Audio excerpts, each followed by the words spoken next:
Assalamualaikum warahmatullahi wabarakatuh. Waalaikumsalam warahmatullahi wabarakatuh. Bagaimana kabar anak-anak hari ini? Alhamdulillah. Alhamdulillah, semoga sehat selalu ya anak-anak. Oh iya, apa ada yang tidak masuk? Ada nggak sih? Ada. Siapa ya? Jamil. Oh iya, tadi sudah izin dengan ibu. Baik anak-anak, pada kesempatan kali ini kita akan mempelajari mengenai Al-Quran. Nah, pasti anak-anak sudah sangat tidak asing lagi ya dengan Al-Quran ini ya. Baik, mari kita merenung sejenak mengenai Al-Quran. Jadi, Al-Quran merupakan kitab suci yang terakhir yang diturunkan oleh Allah Subhanahu wa Ta'ala kepada Nabi Muhammad SAW. Allah juga menurunkan kitab-kitab suci kepada para nabi sebelum Nabi Muhammad SAW. Kitab-kitab suci yang wajib diimani oleh para umat Islam sebelum Al-Quran itu merupakan kitab Zabur, Taurat, dan Injil. Umat Islam harus mengenal Al-Quran sebagai pedoman hidup atau way of life. Oleh karena itu, umat Islam harus memahami pengertian dan hal-hal yang terkait dengan Al-Quran. Yang paling penting adalah memahami isi dari Al-Quran dan melaksanakannya dalam kehidupan sehari-hari. Al-Quran adalah mukjizat terbesar dari Nabi Muhammad SAW. Al-Quran adalah mukjizat terbesar Nabi Muhammad SAW yang diberlakukan selama-lamanya. Al-Quran tidak mungkin dapat ditiru dari aspek manapun dan oleh siapapun, baik dari segi indahnya bahasa maupun yang lainnya. Oleh karena itu, marilah pada kesempatan kali ini kita akan membahas mengenai Al-Quran. Tujuan pembelajaran pada pertemuan kali ini yang pertama adalah menjelaskan pengertian Al-Quran menurut para ulama. Yang kedua, menjelaskan nama-nama Al-Quran. Yang ketiga, menunjukkan perilaku orang yang berpegang teguh kepada Al-Quran. Sebelum kita masuki ke pembelajaran yang pertama, yaitu mengenai pengertian Al-Quran, mari kita sama-sama untuk mengamati video yang akan Ibu tayangkan setelah ini. Kapan terakhir kali kita membuka Al-Quranul Karim? Kapan terakhir kali kita membuka lembaran Kitabullah, memahami maknanya dan kemudian mengamalkannya? Umat Islam di masa kini sangat membutuhkan petunjuk. Mereka benar-benar memerlukan arahan kemana mereka harus pergi, apa yang harus mereka lakukan. Dan sungguh sangat menyedihkan tatkala orang tersesat sedangkan di depannya ada petunjuk yang mengantarkan dia kepada jalan yang lurus. Semua itu bermula karena kita meninggalkan Al-Quranul Karim. Allah mengatakan inna hadzal Qur'an yahdi lillati hiya aqwam. Sesungguhnya ni Quran menunjukkan kepada jalan yang paling lurus. Tapi ternyata kita jarang membaca Al-Quranul Karim. Sebagian di antara kita tidak mengenal Al-Quran kecuali pada saat kematian. Sebagian di antara kita tidak mengenal Al-Quran kecuali di saat sakit dan harus diruqyah dengan Al-Quranul Karim. Sebagian di antara kita tidak pernah melihat Al-Quran kecuali hiasan di dinding. Padahal Al-Quran Allah turunkan hudan linnas. Syahrul Ramadan alladzi unzila fihi Al-Quran. Untuk apa Allah turunkan Al-Quranul Karim? Petunjuk buat manusia. Nah, semoga video tadi bisa memberikan sedikit pemahaman kepada anak-anak mengenai Al-Quran. Sebelum kita membahas lebih dalam, ada 5 tahapan yang akan kita lalui pada kesempatan kali ini.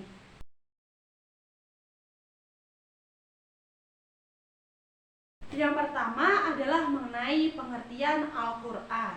Para ulama ahli Al-Quran memiliki beberapa definisi dan pemahaman tentang Al-Quran, baik dari segi etimologi maupun segi terminologi. Beberapa pendapat tentang Al-Quran secara kebahasaan salah satunya adalah menurut Al-Lihyani. Beliau mengatakan bahwa Al-Quran adalah bentuk kata benda atau masdar dari kata kerja qoro'ah yang artinya membaca. Dalilnya yaitu Al-Quran surat Al-Qiyamah ayat 17 dan ayat 18 yang berbunyi Inna alaina jam'ahu wa qur'anah. Artinya, sesungguhnya kami akan mengumpulkan di dadamu dan membacakannya. Fa'idha qur'anahu fattabi' qur'anah. Baik anak-anak, setelah membahas mengenai pengertian Al-Quran, sekarang kita akan membahas tentang nama-nama lain dari Al-Quran. Nah, di sini kita akan membahas mengenai 5 nama lain dari Al-Quran. Apa saja?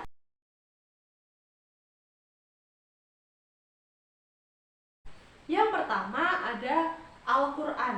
Nah, nama Al-Quran adalah nama yang paling populer dan paling sering dilekatkan. Kita tentu masih ingat bahwa Al-Quran artinya bacaan atau yang dibaca. Adapun ayat yang di dalamnya terdapat istilah Al-Quran, salah satunya adalah Quran surat At-Toha ayat 2 yang bunyinya Ma anzalna 'alaika al-Qur'ana Artinya, kami tidak menurunkan Al-Quran ini kepadamu Muhammad agar engkau menjadi susah. Nah, kemudian yang kedua yaitu Alkitab. Nah, Al-Quran sering disebut sebagai Alkitab atau Kitabullah. Artinya, kitab suci Allah. Alkitab juga bisa diartikan yang ditulis. Dalil dari penamaan ini antara lain terdapat pada Al-Quran surat Al-Baqarah ayat 2 yang berbunyi Dzalikal kitabu la raiba fihi hudzal lil muttaqin. Artinya, kitab Al-Quran ini tidak ada keraguan kepadanya, petunjuk bagi mereka yang bertakwa. Nah, selanjutnya yang ketiga adalah Al-Furqan. Al-Furqan artinya adalah pembeda. Maksudnya yang membedakan antara yang hak dengan yang batil.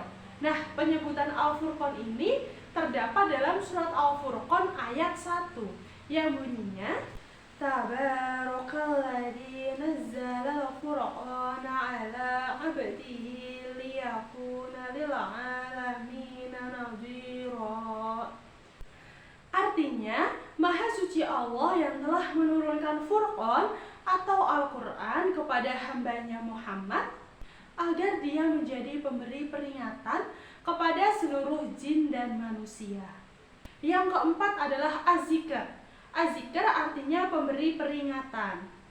Melalui Al-Quran, Allah Subhanahu wa Ta'ala memberikan peringatan kepada manusia. Penyebutan Az-Zikr terdapat ke dalam surat Al-Hijr ayat 9 yang bunyinya Inna nahnu nazzalna dzikra wa inna lahu lahafizun. Artinya, sesungguhnya kamilah yang menurunkan Al-Quran dan pasti kami pula yang memeliharanya. Kemudian yang kelima adalah At-Tanzil. At-Tanzil artinya yang diturunkan. Al-Quran diturunkan oleh Allah Subhanahu wa Ta'ala kepada Nabi Muhammad Sallallahu Alaihi Wasallam melalui perantara malaikat Jibril alaihi salam untuk disampaikan kepada seluruh umat manusia. Penyebutan tanzil ini antara lain terdapat dalam surat Asy-Syu'ara ayat 192 yang berbunyi wa innahu latanzilu rabbil alamin.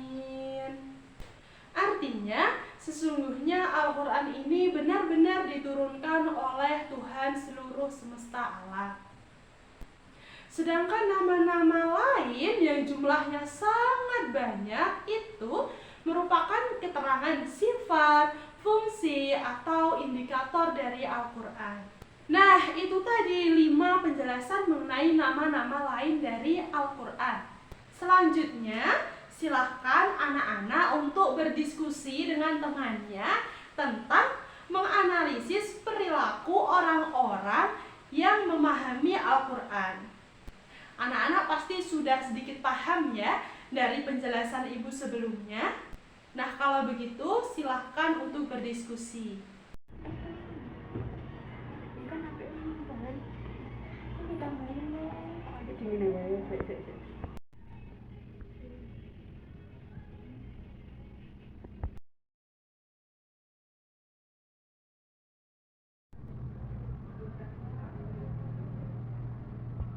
Nah, setelah anak-anak berdiskusi, mari kita bahas mengenai hasil diskusi anak-anak bersama-sama.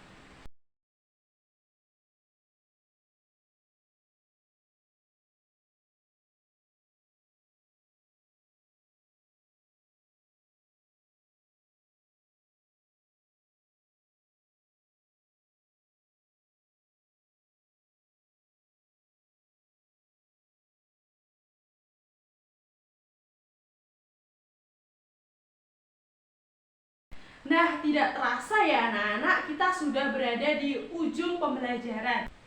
Nah, karena masih tersisa beberapa menit, mari kita isi waktunya dengan berefleksi dan berevaluasi mengenai pembelajaran hari ini. Nah, anak-anak bisa mengerjakan kuis dengan link yang akan ibu bagikan. Anak-anak saat ini boleh untuk membuka HP ya untuk mengerjakan kuis tersebut. Tapi dalam mengerjakan kuisnya harus jujur agar ibu tahu apakah anak-anak sudah menguasai materi dengan baik ataukah masih ada yang perlu kita bahas kembali.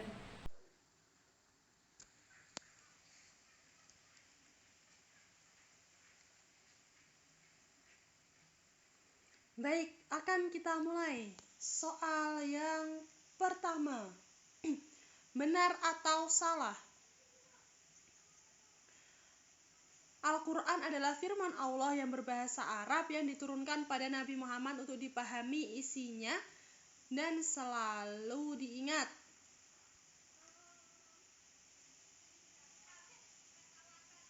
Wow, ya betul. Jawabannya adalah benar. Selanjutnya,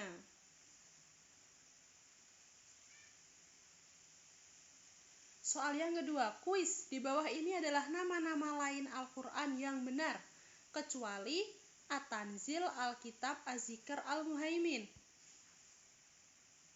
Wow, betul sekali. Selanjutnya, benar atau salah, membaca dan memahami Al-Quran dan menerapkannya di kehidupan sehari-hari adalah contoh perilaku orang yang memahami Al-Quran. Wow, sepertinya anak-anak sudah sangat hebat dalam memahami materi. Selanjutnya, benar atau salah, selalu meluangkan waktu membaca Al-Quran setiap hari adalah perilaku memahami Al-Quran. Wah, sangat hebat sekali. Mari kita lanjut ke soal yang terakhir, kuis. Melalui Al-Quran, Allah Subhanahu wa Ta'ala memberi peringatan kepada manusia, merupakan nama Al-Quran, yaitu At-Tanzil, Al-Kitab, Az-Zikr, dan Al-Furqan. Wah, ternyata anak-anak sudah mengerjakan kuis dengan sangat baik sekali. Itu tandanya anak-anak sudah memahami materi yang kita paparkan tadi mengenai pengertian Al-Quran, nama-nama lain dari Al-Quran, kemudian menganalisis perilaku orang-orang yang memahami Al-Quran. Nah, hebat sekali. Nah, karena waktu kita sudah habis, mari kita tutup pembelajaran hari ini. Apabila ibu memiliki ada salah kata atau salah perbuatan, ibu mohon maaf yang sebesar-besarnya. Wassalamualaikum warahmatullahi wabarakatuh.